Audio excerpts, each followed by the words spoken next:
Doctor ortho, अब दर्द भी घुटने टेकेगा।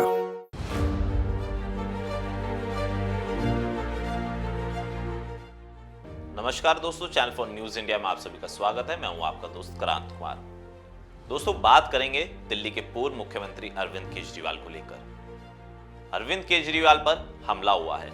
आम आदमी पार्टी से सुरक्षा में चूक और बीजेपी की साजिश बता रही है। वहीं बीजेपी कह रही है कि आम आदमी पार्टी फिर से नाटक कर रही है, इनके पास अब कोई मुद्दा नहीं बचा है। क्या है इस हमले के पीछे की कहानी, विस्तार से जानते हैं। दरअसल आपको बताया कि दिल्ली में विधानसभा चुनाव अब कुछ ही महीनों में होने वाले हैं। पहले ऐसी चर्चा भी थी कि दिल्ली में विधानसभा चुनाव महाराष्ट्र चुनाव के साथ होने चाहिए, लेकिन चुनाव आयोग की तैयारी को लेकर ऐसा फैसला नहीं हुआ और चुनाव आयोग ने पहले महाराष्ट्र में चुनाव कराने का ऐलान कर दिया। लेकिन दिल्ली में अब कह सकते हैं कि विधानसभा चुनाव जनवरी के अंत में या फिर फरवरी के अंत में हो सकते हैं, जिसको लेकर आम आदमी पार्टी और बीजेपी दोनों ही मेन पार्टियों ने अपनी तैयारियां शुरू कर दी हैं। वहीं अरविंद केजरीवाल ने इस्तीफा देने के बाद वो लगातार दिल्ली की जनता के बीच जा रहे हैं। कभी वो दिल्ली की जनता को चिट्ठी लिखते हैं तो कभी वो पदयात्रा के दौरान जनता से जनसंपर्क साधते हैं। ऐसा ही जब अरविंद केजरीवाल विकासपुरी में कह सकते हैं कि पदयात्रा के लिए पहुंचे तो अचानक कुछ ऐसी घटना हुई जिसको लेकर आम आदमी पार्टी और अरविंद केजरीवाल चौकन्ने हो गए। दरअसल एक व्यक्ति ने अरविंद केजरीवाल पर हमला करने की कोशिश करी, जिसके बाद अरविंद केजरीवाल की सुरक्षा में तैनात सुरक्षाकर्मी पूरी तरीके से चौकन्ने हो गए। हालांकि इस हमले में अरविंद केजरीवाल को कोई नुकसान नहीं हुआ, लेकिन अब इस हमले के बाद आम आदमी पार्टी बीजेपी पर लगातार सवालिया निशान उठा रही है और कह सकते हैं कि केजरीवाल पे हमले के बाद दिल्ली की राजनीति एक अलग दिशा में चलने भी लगी है।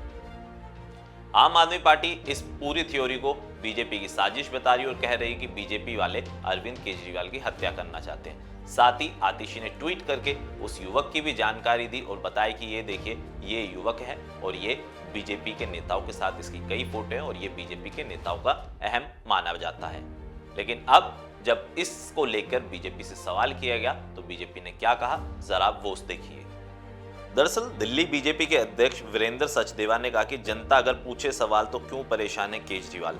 आज विकासपुर में वहां की स्थानीय जनता जमानती केजरीवाल से गंदे पानी की शिकायत कर रही थी, उनको वो गंदा पानी पीने के लिए कह रही थी। इससे केजरीवाल बौखला गए।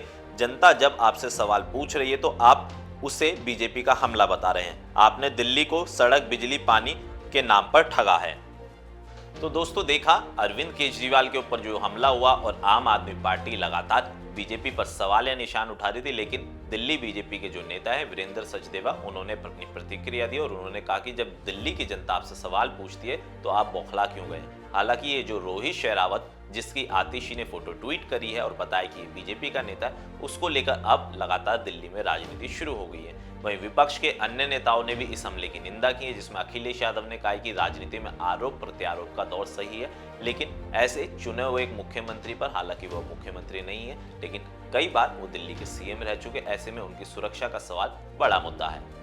तो दोस्तों, बोल सकते हैं कि दिल्ली में विधानसभा चुनाव होने में अभी काफी वक्त है, लेकिन पार्टियों की तैयारियां अभी से शुरू है और आरोप प्रत्यारोप के दौर के सिलसिले के बीच में अब नेताओं पर हमले भी होने लगे हैं। और ये कोई नई बात नहीं है, अरविंद केजरीवाल पर कई विधानसभा चुनाव के दौरान हमले भी हुए हैं, शाई भी फेंकी गई है, चप्पल भी फेंकी गई है और हथप्पड़ तक मारा गया है। लेकिन अब अरविंद केजरीवाल के ऊपर इस तरीके के हमले को आम आदमी पार्टी एक साजिश बता रही है और उन्होंने मांग करी है कि अरविंद केजरीवाल की सुरक्षा बढ़ाई जानी चाहिए। ये एक सुरक्षा में भी बड़ी चूक है।